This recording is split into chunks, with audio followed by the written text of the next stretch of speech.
할렐루야. 하나님의 은혜가 예배한 이곳 가운데 가득하기를 주님의 이름으로 축원합니다. 우리 지난주 말씀 암송이었지요.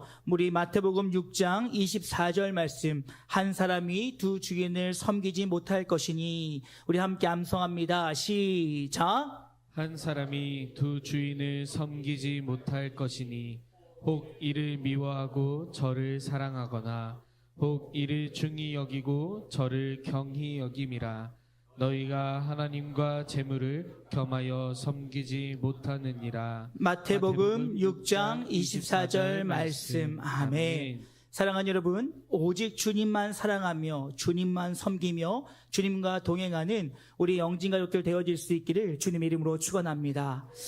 여러분, 지난 한 주간 우리 일상에 주시는 평안함이 얼마나 큰 은혜인지를 깨닫는 시간이었습니다. 우리 필리핀 단기 선교팀 파송하고 나서 얼마나 많이 걱정했던지요.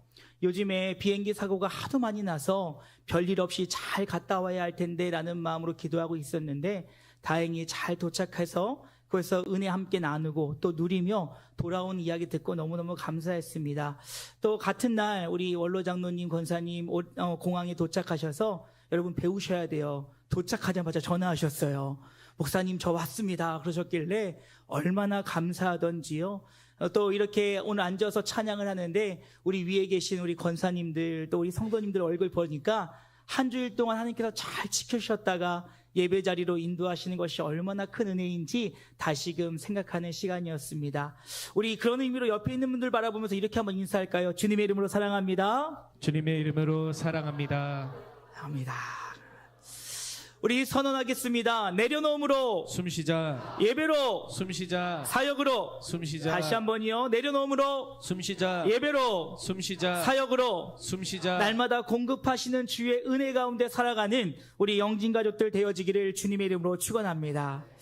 많이 인용하는 말씀 가운데 사무엘상 16장 7절 말씀이 있습니다. 여호와께서 사무엘에게 이르시되 그의 용모와 키를 보지 말라. 내가 이미 그를 버렸노라. 내가 보는 것은 사람과 같지 아니하니 사람은 외모를 보거니와 나 여호와는 중심을 보느니라 하시더라. 여러분, 이 말씀의 배경을 잘 알고 계실 것입니다. 하나님께서 이제 바울의 악함을 보시고 사울의 악함을 보시고 이제 더 이상 그를 이스라엘 땅의 왕으로 허락지 않으십니다.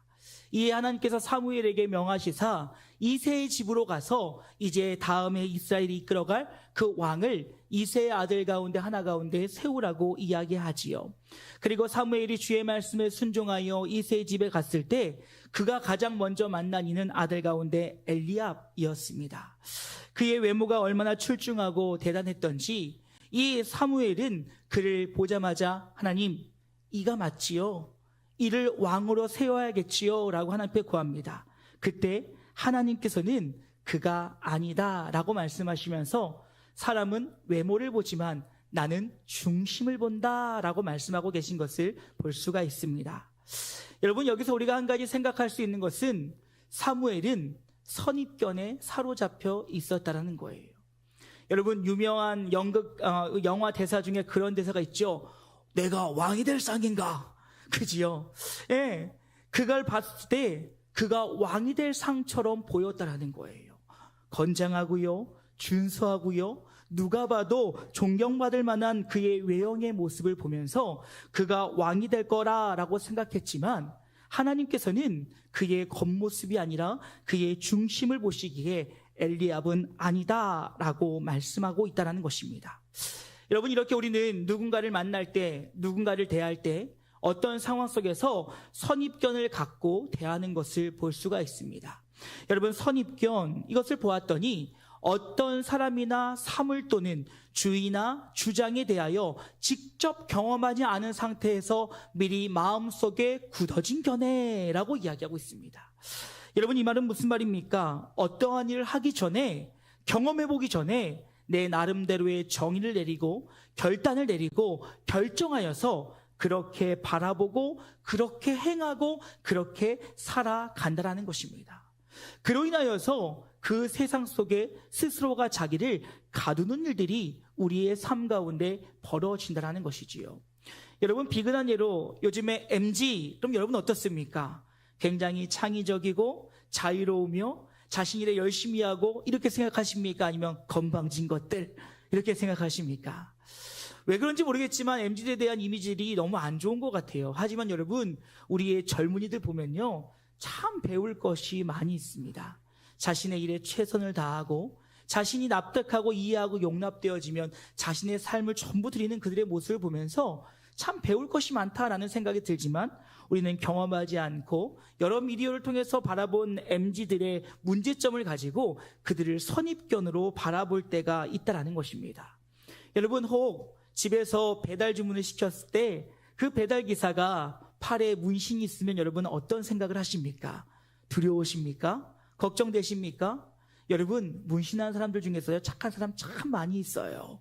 그런데도 우리는 건장하고 문신을 하고 있으면 왠지 그의 과거가 의심스럽고 그 사람이 무서울 것이다라는 선입견을 갖는다라는 것이지요.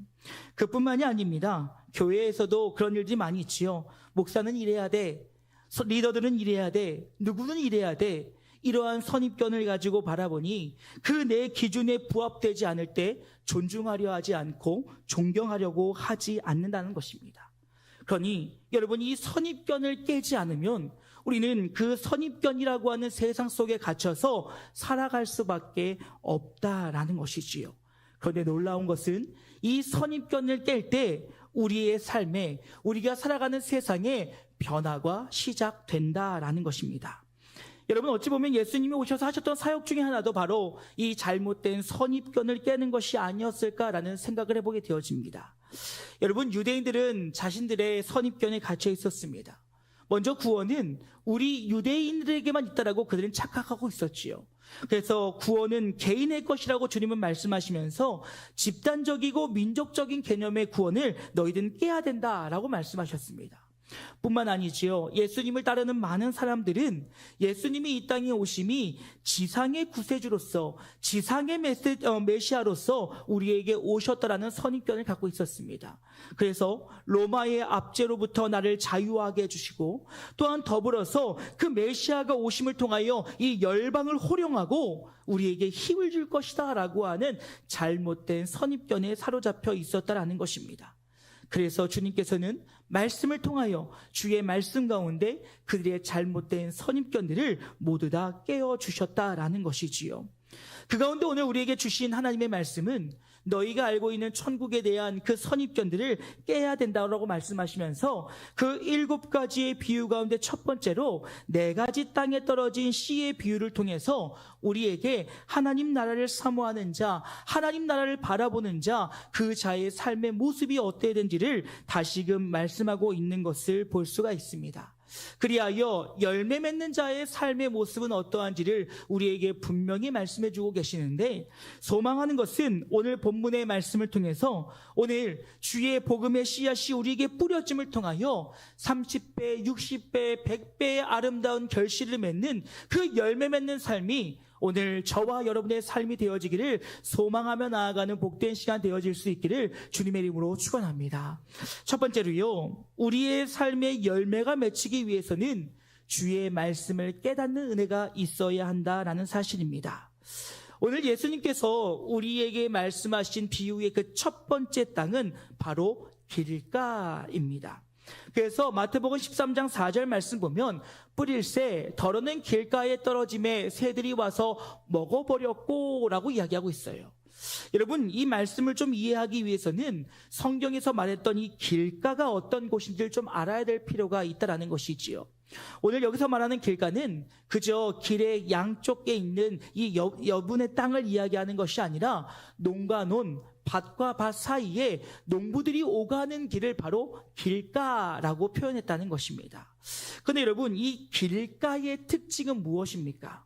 농부들이 그 땅을 밟고 다니면서 그 땅이 흙임에도 불구하고 단단해졌다는 거예요.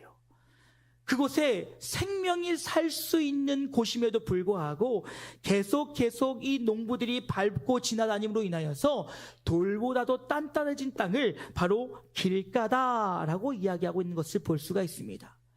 하나님 앞에 열매 맺지 못하는 그 첫 번째 자의 특징이 바로 이 길가와 같은데, 9절 말씀에 구체적으로 해석해주고 계시는데요. 아무나 천국 말씀을 듣고 깨닫지 못할 때는 악한 자가 와서 그 마음에 뿌려진 것을 빼앗나니 이는 곧 길가에 뿌려진 자요 라고 이야기하고 있습니다. 주님께서 길가에 뿌려졌다라고 하는 것은 바로 무엇이냐?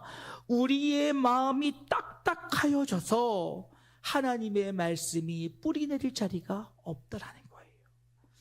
우리의 마음이, 우리의 생각이, 우리의 경험이, 우리의 모든 것을 단단하게 만들어버려서 하나님의 말씀이 우리 안에 들어올 자리가 없다라는 것입니다.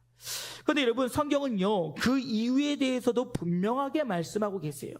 마태복음 13장 15절 말씀에 보니까 이 백성은 마음이 굳어져서 귀는 듣지 못하고 눈은 감겨 있다. 이렇게 된 것은 그들로 하여금 눈으로 보지 못하게 하고 귀로 듣지 못하게 하고 마음으로 깨닫지 못하게 함으로써 그들이 내게로 돌아오지 못하게 하여 그들을 고쳐주지 않으려는 것이다 라고 이야기하고 있습니다. 여러분, 이 말은 무슨 말입니까? 첫 번째로는 하나님께서 우리에게 허락하셔야 된다는 거예요. 하나님께서 우리에게 말씀을 허락하시는데, 두 번째로는 굳어진 우리의 마음이 풀어져서, 딱딱해진 우리의 마음이 풀어져서 하나님의 말씀이 허락될 때 그 말씀을 받아들이지 못하면 결코 열매를 맺을 수 없다라는 거예요. 여러분, 말씀의 깨달음은 무엇입니까? 깨닫는다는 것은 그저 말씀을 이해한다는 것이 아니라 그 말씀을 이해하고 받아들이고 인정한다는 거예요. 다시 말해서 성경에서 우리에게 말씀하신 그 모든 바를 나의 지식과 나의 경험과 나의 생각으로 판단하는 것이 아니라 말씀이 선포되어질 때 그 말씀 가운데 온전히 아멘으로 받아들일 수 있는 마음, 온전히 준비되어짐으로 그 말씀이 어떤 말씀이라도 순종할 수 있는 마음의 밭이 되지 않는다면 결코 그 열매를 맺혀질 수 없다는 것입니다. 그리고 심지어는 내 앞에 주님이 계심에도 불구하고 그분이 예수님이신지 못 알아본다는 거예요. 여러분, 대표적인 예가 엠마오로 가는 두 제자의 이야기가 아닐까 생각되어집니다. 여러분이 잘 아시는 바와 같이 예수님이 십자가에 달려 돌아가신 뒤에 두 제자가 엠마오를 향하게 되어집니다. 그리고 그들이 엠마오로 향하면서 예수님의 일들을 함께 나누고 있었지요. 호련히 예수님께서 그들에게 현현하십니다. 그들에게 나타나십니다. 그리고 그들이 어떤 말을 하고 있는지 물어보자 그들이 예수님에 관한 이야기를 하지요. 근데 중요한 것은 그들은 이해하지 못하고 있었습니다. 이에 예수님께서는 그 말씀이 어떤 말씀이었는지를 다시금 그들에게 설명해 주신다는 거예요. 근데 여러분, 참 놀라운 건 뭔지 아십니까? 그 와중에도 그 곁에 계신 분이 예수님이라는 걸 몰랐다는 거예요. 왜 그랬을까요? 그들은요, 얼마 전에 내 눈으로 돌아가신, 죽으신 예수님만 있는 거예요. 그 전에 말씀하셨던 부활하실 것이다, 다시 오실 것이다, 역사하실 것이라고 하는 그 예수님의 말씀을 기억한 것이 아니라 그저 얼마 전에 돌아가셨던 그 예수님만 기억했기에 그들은 내 곁에 계신 분이 주님인지 알지 못하였다는 것입니다. 근데 여러분, 얼마나 놀라운 일이 벌어진 줄 아십니까? 예수님께서 그들에게 설명하십니다. 그들에게 알려주십니다. 그리고 나서 그때부터 어떤 일이 벌어지냐? 누가복음 24장 32절 말씀 보니까 이렇게 얘기합니다. 그들이 서로 말하되 길에서 우리에게 말씀하시고 우리에게 성경을 풀어주실 때 우리의 속에서 마음이 어떻게 됐다고요? 뜨겁게 되었다고요. 여러분, 그 전에 그들의 마음 상태가 어떤 줄 아십니까? 16절 말씀 보니까 그들의 눈이 가리워져 그인 줄 알지 못하였다라고 말하고 있어요. 그가 주님인지 알지 못하였던 그들의 영적 상태가 마음의 빗장을 풀고 그 가운데 하나님의 말씀을 받았더니 마음이 뜨거워지기 시작했다는 거예요. 하나님의 역사가 일어나기 시작했다는 것입니다. 주의 말씀을 깨닫게 되었다는 거예요. 사랑하는 여러분, 삶의 열매를 맺길 원하십니까? 그렇다면 우리의 마음 문을 열고 주의 말씀을 깨닫는 은혜가 있기를 주님의 이름으로 축원합니다. 그럴 때 우리의 삶의 열매들이 맺힐 수 있다는 거예요. 그 가운데 두 번째로요, 여러분, 우리는 주의 말씀을 들었다면 그 말씀이 내 삶에 뿌리를 내릴 때, 그때 우리는 많은 열매를 맺을 수 있다는 것입니다. 사랑하는 영진가족 여러분, 간절히 소망하는 것은 주의 말씀이 우리의 삶의 능력이 되어질 수 있기를 주님의 이름으로 축원합니다. 여러분, 오늘날 우리는 말씀의 홍수의 시대를 살아가고 있어요. TV를 틀면 전 세계에 있는 모든 목사님들의 설교를 선택하여 들을 수 있습니다. 유튜브를 키면 언제든지 언제나 어디서든지 목사님들의 많은 설교를 들을 수가 있다는 거예요. 그런데 이러한 말씀의 홍수의 시대 때 우리가 함께 생각해 봐야 될 것은 과연 그 말씀이 내 삶의 능력이 되고 있는지, 그 말씀이 오늘 나의 인생길에 등불이 되고 있는지 점검해 보아야 된다는 것입니다. 오늘 13장 5절과 6절 말씀 보면 이렇게 얘기합니다.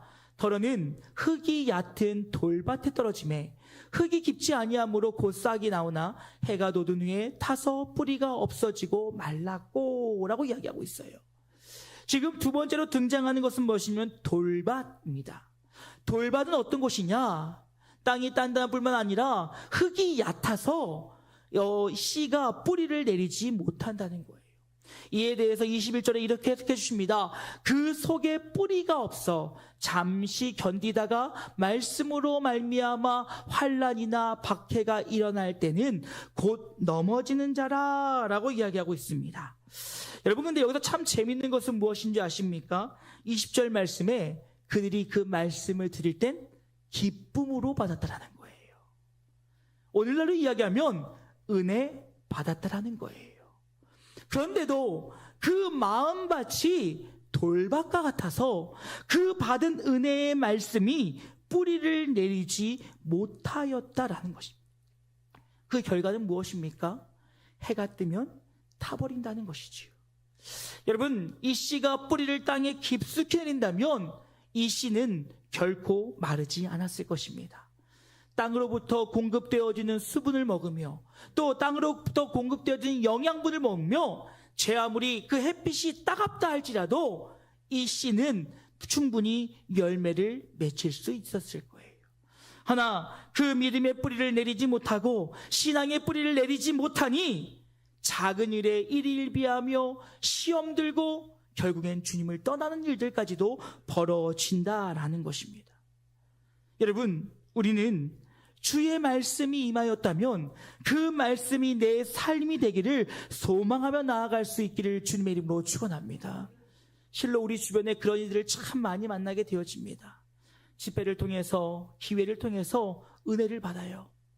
그러면요, 내가 은혜 받았다고 내 삶을 주님께 전부 다 드립니다. 아멘, 아멘. 내가 뭐든지 하겠습니다. 뭐든지 순종하겠습니다. 열심을 다하겠습니다. 근데 여러분, 은혜의 유통기한은 얼마일까요? 얼마 지나지 않으면 또 시들시들. 언제 은혜를 받았는지, 언제 감사의 삶을 살았는지 시들시들. 여러분, 우리가 한 가지 착각하는 것이 있어요. 여러분, 우리가 주님 앞에 헌신하고 봉사하고 섬기고 나의 삶을 온전히 드리는 것, 이것은 주님이 주시는 은혜에 대한 믿음의 반응임을 잊지 않기를 주님의 이름으로 축원합니다. 이것이 마치 내 신앙이 좋아졌다라고 오해해서는 안 된다는 거예요. 물론 신앙이 좋아진 것에 대한 어떤 하나의 흔적은 될 수 있지만 그게 본질은 아니라는 것입니다. 그러니 그 모습이 마치 내가 신앙이 좋아진 것처럼 착각하는 중에 어느샌가 누군가가 나를 인정하지 않으면 시험에 들고, 누군가가 나를 칭찬하지 않으면 시험에 들고, 내 마음에 걸리는 것들, 내 귀에 걸리는 것들, 뭐와 나와 부딪히는 것들이 있다면 금방 시험에 든다는 것입니다. 근데 여러분, 이렇게 시험 들지 않는 방법은 무엇인지 아십니까? 주님을 의지하고 의뢰하여 그 말씀에 붙들려 살아가는 것임을 잊지 않기를 주님의 이름으로 축원합니다. 여러분, 이제 우리 단기 선교팀이 다녀와서 은혜가 충만합니다. 얼마나 은혜 감사한지요. 아까도 보셨지만 그 외의 간증들을 보게 되어지면 그들이 다 주님께 자신의 인생을 다 드릴 것 같아요. 그런데요, 얼마 지나지 않으면 시들시들해집니다. 또 내 일상에 바빠서, 내 학업에 바빠서, 내가 해야 될 일에 바빠서 신앙이 시들시들해진다는 거예요. 그런데 여러분, 그 신앙이 시들시들해지지 않을 수 있는 유일한 방법은 무엇이냐면 우리에게 주셨던 은혜를 기억하며 말씀과 기도에 붙들려 나아갈 때 주님께서 우리에게 그 땅속 깊은 곳으로 뿌리를 내리게 하신다는 사실을 기억하실 수 있기를 주님의 이름으로 축원합니다. 다른 무엇으로 우리가 그 뿌리를 내리는 것이 아니라, 그 다른 어떤 것들로 뿌리를 튼튼하게 하는 것이 아니라, 우리의 신앙을 단단하게 하는 것은 오직 말씀과 기도, 찬양, 예배 외에는 아무것도 없다는 거예요. 그러니 우리가 오직 주님을 의지하고 주님을 붙잡고 주님 앞에 나아가 그 말씀이 내 삶이 되어질 때, 그 말씀이 능력이 되어질 때 우리의 신앙은 더욱더 단단해질 수 있다라는 사실입니다. 그의 사랑하는 여러분, 삶의 열매를 맺기를 원하신다면 오늘 나에게 주셨던 그 은혜의 말씀이 내 삶이 되어질 수 있기를, 삶의 능력이 되어질 수 있기를 주님의 이름으로 축원합니다. 그리하여 그 말씀대로 살아갈 때 우리는 내 삶 속에 벌어지는 그 어떤 일 가운데서도 일이 일비하지 아니하고 굳건한 믿음 위에 신앙의 열매를 맺혀갈 수 있다는 것입니다. 그리고 마지막으로 우리가 주님 앞에 열매 맺는 삶을 살기 원한다면 우리의 모든 삶을 주님께 의뢰하며 내려놓을 수 있기를 주님의 이름으로 축원합니다. 사랑하는 여러분, 삶의 일상 가운데 힘들고 어렵고 고되십니까? 잊지 마십시오. 수고하고 무거운 짐진 자들아 다 내게로 오라. 내가 너로 쉬게 하리라고 하는 말씀이 오늘 저와 여러분을 향한 하나님의 말씀 되어짐을 기억하실 수 있기를 주님의 이름으로 축원합니다. 이것은 누구만을 위한 것이 아니라 오늘 주의 이름 들고 살아가는 일상의 고됨 가운데 있는 우리 모두에게 주님 하시는 말씀이라는 것이지요. 그 말은 우리가 이 말씀을 믿는다면 주님께 신뢰함으로 나의 모든 삶의 무게를 내려 맡길 때 내가 이룰 것이 아니라 하나님께서 내 삶을 통하여 하나님의 역사를 이루어 가신다라는 것입니다. 여러분, 오늘 7절 말씀 보십시오. 세 번째 땅이 등장하는데요, 가시떨기입니다. 더러는 가시떨기 위에 떨어짐에 가시가 자라서 기운을 막았고. 여러분, 이 가시떨기는 어떤 곳이냐면 오늘 그 내용에서 22절에 이렇게 얘기합니다. 가시떨기에 뿌려졌다는 것은 세상의 염려와 재물의 유혹에 말씀이 막혀 결실하지 못하는 자요 라고 이야기하고 있습니다. 여러분, 가시밭은 무엇입니까? 이 가시는 무엇입니까? 우리의 삶의 무게예요. 우리의 삶의 어려움입니다. 염려와 걱정, 근심과 걱정됨, 세상의 유혹들로 인하여서 우리가 열매 맺지 못한다라는 거예요. 여러분, 이 본문의 말씀을요, 원어 성경을 직역했더니 이렇게 해석하고 있습니다. 세상의 염려와 부요함의 속임수가 그 말씀을 완전히 질식시켜. 하나님의 말씀을 들었다는 거예요. 하나님의 말씀의 은혜를 받았다는 거예요. 그래서 내가 그렇게 살기로 결단했다라는 거예요. 근데 내 삶에 맞이하는 삶의 고됨과 염려와 근심과 세상의 것이 나에게 만족을 줄 거라고 하는 그 속임수로 인하여 질식시켜버려서 복음이 열매 맺지 못하게 한다라는 것입니다. 여러분, 우리의 삶을 대변하는 것 같지 않습니까? 여러분, 우리는요 1년에도 몇 번이나 다짐합니다. 맞아, 저 말씀대로 살아야지. 맞아, 내가 이제 하나님께 내 삶을 드릴 거야. 맞아, 내가 주일날 온전히 주님만을 성수할 것이며, 맞아, 내가 새벽 예배를 빠지지 않을 거야. 맞아, 수요 금요 내가 날마다 주님 앞에 나아가서 주님을 예배할 거야. 근데 왜 그때마다 어려운 일이 생기는지요? 왜 그때마다 우리의 결단을 이루지 못하는 그 어려움들이 내 앞에 놓이는지요? 주님을 선택하면 나에게 손해가 있을 것 같아요. 주님을 선택하면 내가 포기해야 될 것이 많을 것 같아요. 주님을 선택하면 내 삶에 손해가 찾아올 것 같고, 주님을 선택하면 이 땅 가운데 살지 못할 것 같은 두려움들이 우리 안에 찾아온다는 것입니다. 거기에 결단하였는데, 마음 먹었는데, 최선을 다하기로 했는데, 신앙을 최우선에 두기로 했는데, 세상의 염려와 걱정, 이 땅의 부유함에 대한 유혹들이 우리의 복음을 자라나지 못하도록 질식시켜버린다는 거예요. 사랑하는 여러분, 소망하는 것은 주님께서 우리의 인생을 책임져 주심을 믿는다면 담대하게 주님을 선택하는 하나님의 사람들 되어질 수 있기를 주님의 이름으로 축원합니다. 나의 인생, 나의 힘과 나의 능력으로 사는 것이 아니라 하나님께서 살게 하신다라고 하는 믿음의 확신이 있다면 주님께 우리의 삶을 드리시라는 거예요. 하나님께서 책임져 주실 것을 믿고 하나님께 드리면 하나님께서 너희는 먼저 그의 나라와 그의 의를 구할 때 이 모든 것을 더하여 준다는 그 약속이 우리의 삶 가운데 임하게 된다는 것입니다. 여러분, 저는 요즘 그 어느 때보다 행복한 목회를 하고 있습니다. 다름이 아니라 목장 모임을 통해서 참 은혜의 간증들을 많이 듣습니다. 우리 젊은 신혼부부들, 여러분 많이 걱정도 되시고 잘하고 있을까 걱정도 되시지만 함께 목장을 하면서 그들의 삶 가운데 일어나는 하나님의 역사들을 들을 때 참 은혜가 넘치게 됩니다. 근데요, 제가 행복한 이유는 다름이 아닙니다. 그들의 삶 가운데 힘들고 어려운 중에서도 하나님을 선택하고 또 그 선택 가운데 하나님이 그들에게 은혜를 주시는 것을 보니 너무너무 행복하다는 거예요. 목사의 행복이 뭐가 있겠습니까? 성도가 말씀에 반응하고 말씀에 반응하였을 때 하나님이 역사하시는 것만큼 행복한 일이 없어요. 여러분이 그걸 볼 때마다 말씀의 담대함이 얼마나 더해진 줄 아십니까? 여러분, 부탁드리는데요, 말씀대로 결단하였을 때 하나님이 은혜 주셨다면 저에게 마구 나누어 주세요. 그것이 얼마나 큰 힘이 되는지 몰라요. 얼마나 담대하게 하는지 몰라요. 여러분, 소망하는 것은 주님 앞에 나의 삶을 내어 맡김을 통해 우리를 성장하시고 성숙해 하시고 열매 맺게 하시는 그 하나님의 은혜가 우리 모든 영진의 삶 가운데 가득할 수 있기를 주님의 이름으로 축원합니다. 이제 말씀 마치고자 합니다.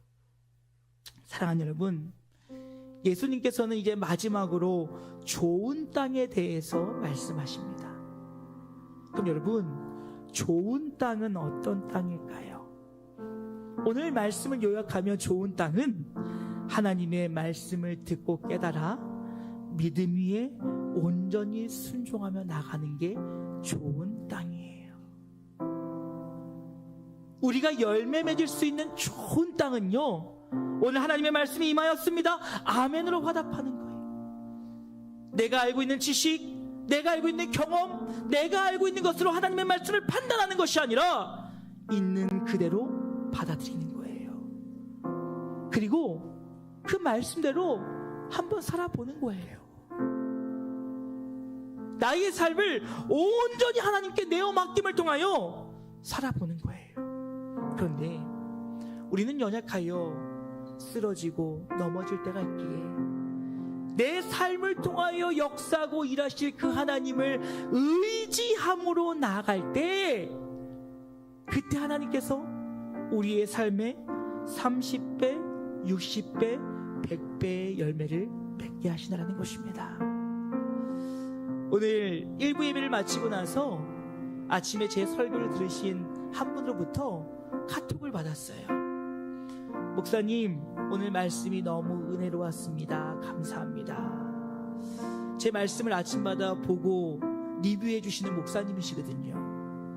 제가 그래서 그랬어요. 목사님, 말씀이 은혜로웠던 것은 하나님의 은혜이고 무엇보다 목사님의 마음이 좋은 밭이어서 은혜가 됐을 것입니다. 그리고 그 교회의 모든 성도들도 좋은 밭이 되어서 오늘 말씀의 은혜가 있기를 간절히 기도하겠습니다 라고 제가 보내주었어요. 여러분, 열매 맺기 원하십니까? 그럼 좋은 밭이 되십시오. 하나님의 말씀을 말씀으로 받으십시오. 나의 생각, 나의 지식, 나의 경험, 나의 그 어떤 것을 판단하지 마시고 있는 그대로 받아들이세요. 그리고 받아들였다면 살아보는 겁니다. 어렵지요. 힘들지요. 쉽지 않지요. 그러기에 우린 쉬지 말고 기도해야 되는 거예요. 그러기에 말씀을 붙잡아야 되는 거예요.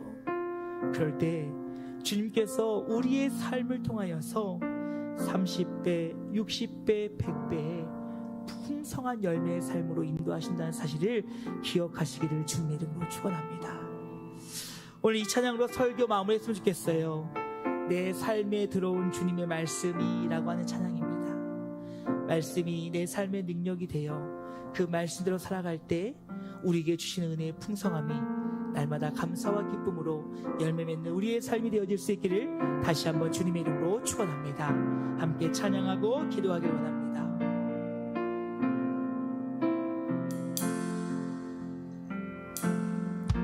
내 삶에 들어온 주님의 말씀이 내게 빛이 되시니 내 삶의 어두운 절망 가운데 소망도 주님의 말씀이 나를 인도하십니다. 내 삶에 들어온 주님의 말씀이 나를 인도하시니 내 삶의 막막한 문제 가운데 주뜻 보게 하신 말씀이 내게 역사하기를 말씀이 내게 살아있기를 하나님 말씀을 듣겠나이다. 주님의 음성을 듣겠나이다. 말씀이 내게 역사하기를 말씀이 내게 역사하기를 말씀이 내게 살아있기를 하나님 말씀을 주님의 말씀을 듣겠나이다. 주님의 말씀을 듣겠나이다. 말씀이 역사하기를 말씀이 내게 역사하기를 말씀이 내게 살아있기를 하나님 말씀을 듣겠나이다. 주님의 뜻대로 살겠나이다. 함께 기도하길 원합니다. 하나님 주의 말씀이 내 삶에 임하여 능력되어지길 원합니다. 그 말씀대로 살아갈 때 주여 우리의 삶의 열매가 풍성히 맺히길 소망하오니 아버지 내 삶 속에 주의 말씀을 깨닫게 하시고 뿌리 내리게 하시고 주님께 내어 맡기며 주의 말씀대로 살아갈 때 열매로 풍성한 나의 삶이 되어지길 원한다라고 우리 주의 이름 한번 크게 부르고 함께 기도하길 원합니다. 기도하시겠습니다. 주여